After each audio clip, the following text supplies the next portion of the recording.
Саламатсыздар ма, құрметті оқушылар? Бүгінгі сабағымыздың тақырыбы қазақтың ұлттық ойындары. Сабақтың мақсаты қазақтың ұлттық ойындарын дәріптеу, патриоттыққа тәрбиелеу, ойын түрлерімен және қазақ ұлттық ойындарының мақсаттарымен таныстыру. Қазақтың ұлттық ойындарының түрлері: аңға байланысты, малға байланысты, түрлі заттармен ойналатын, зеректікті, ептілікті және икемділікті қажет ететін, соңғы кезде қалыптасқан ойындар болып 5-ке бөлінеді.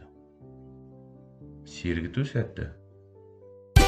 Дене жаттығулары сенің ағзаңды жақсы дамытады, денсаулығыңның нығаюына көмектеседі, бұлшық еттер мен сүйектерді нығайтады.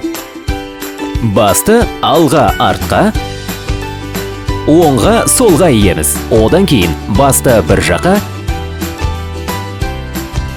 және басқа жаққа айнала қимылдатамыз. Иықты бөбешікке дейін тартылатындай жоғары көтереміз. Қолдарды жан-жақтан, алақандарды ішке қаратып жоғары көтереміз. Аяқты ұшымен артқа қарай жылжытамыз. Жақсылап бүгілеміз.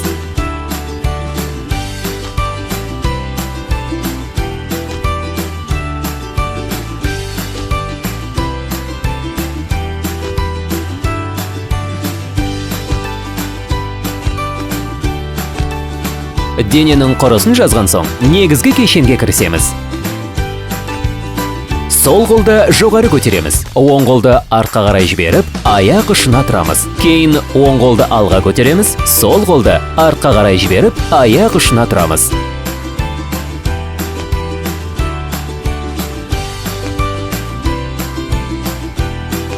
Кеудені жерден көтереміз. Қолдарды жазып, дем аламыз, бүгіп, дем шығарамыз.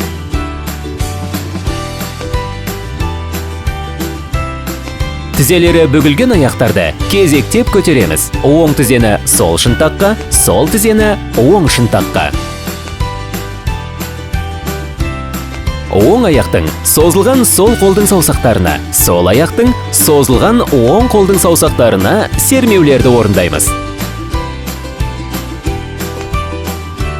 Оң аяқ жаққа ұмтылып, денемен оң жаққа қарай, одан кейін сол аяқ жаққа ұмтылып, денемен сол жаққа қарай бұрыламыз.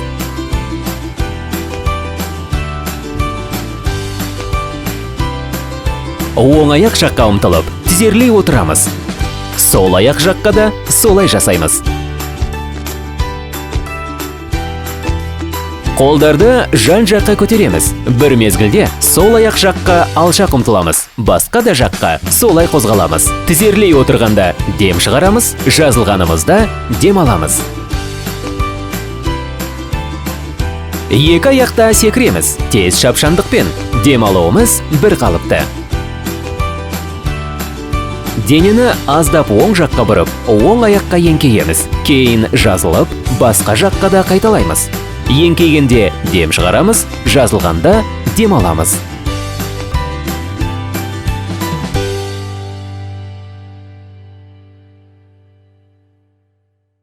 Қазақ халқында ер жігіттің білек күшімен әдіс айласын арттыратын спорт ойындары жетерлік.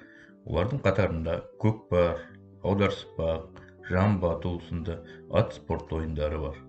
Бұл ойындар қазақтың төл дәстүрі мен қазақылығымен танытады.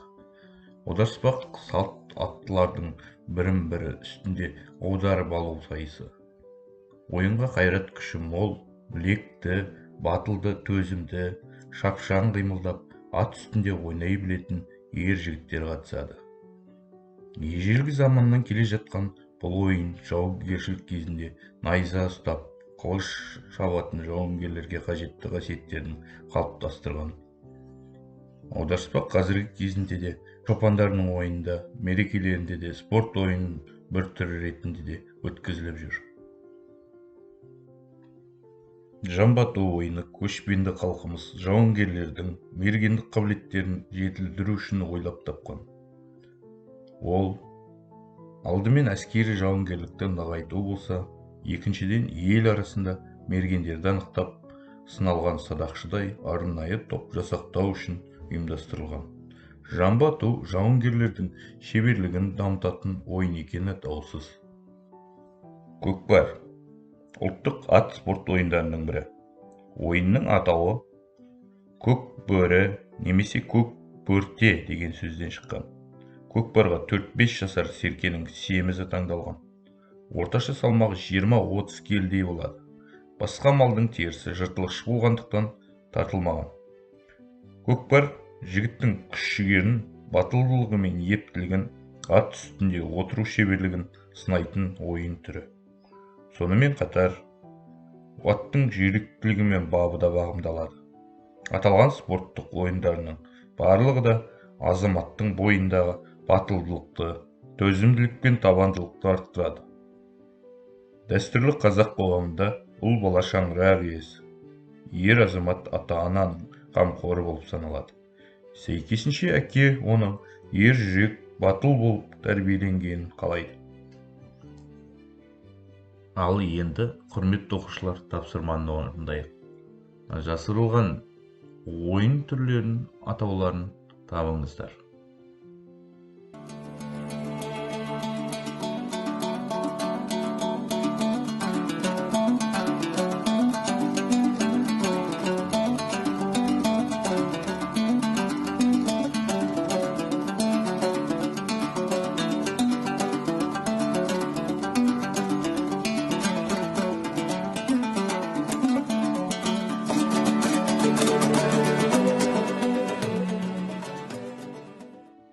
Жарайсыңдар оқушылар, жасырылған ойынның атауларын атап өтейін.